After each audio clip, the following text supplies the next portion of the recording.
Well, Manchester police executing warrants today in the wake of this week's deadly attack, leading to the arrest of 3 men, bringing the total of detained suspects to 4. This as we are learning more about the man who carried out the bombing. So Britain on absolute edge today after the country's terror alert raised from severe to critical.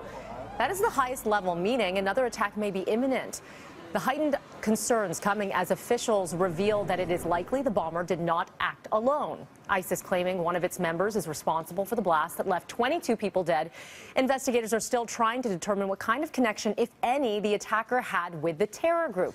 Right now, we're learning more about the 22-year-old suicide bomber, identified as Salman Abdi, a university student who studied business, dropped out a few years ago, was born in Britain. His parents had fled Libya to escape the regime of former dictator Muammar Gaddafi. Now, our Tammy Sutherland has been looking into how this heightened alert in Britain is impacting travel out of Canada, including here in the GTA. Tammy.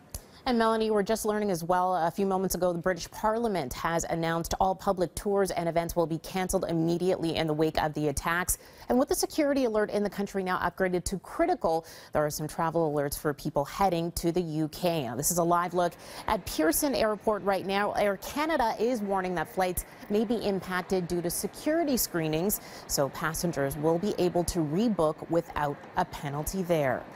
And just a few hours ago, the Government of Canada updated its travel and tourism site, advising Canadians heading to the UK that further attacks cannot be ruled out, and targets could include sites that are frequented by foreigners.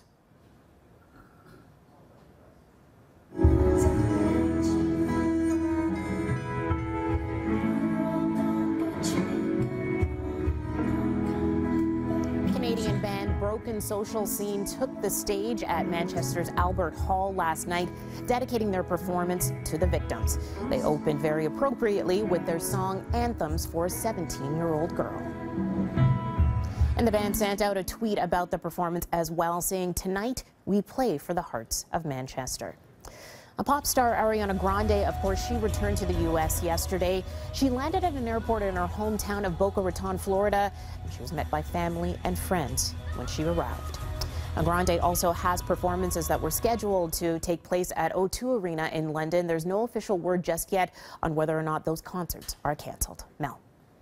All right, thank you so much for that, Tammy. And breaking news just coming in here. A man with a knife has been arrested at Buckingham Palace, but according to Scotland Yard, the incident not terror-related. Security right now very tight at key locations right across the UK. So we'll continue to follow that story. On the streets here in Toronto, police are trying to figure out what caused a driver to hit a convenience store near the beaches. An SUV has severe damage after it crashed into a Max Milk on Queen, just east of Woodbine. 2 people apparently in that vehicle at the time. They were not seriously injured. It's not clear if the building has any structural damage or if any arrests were made.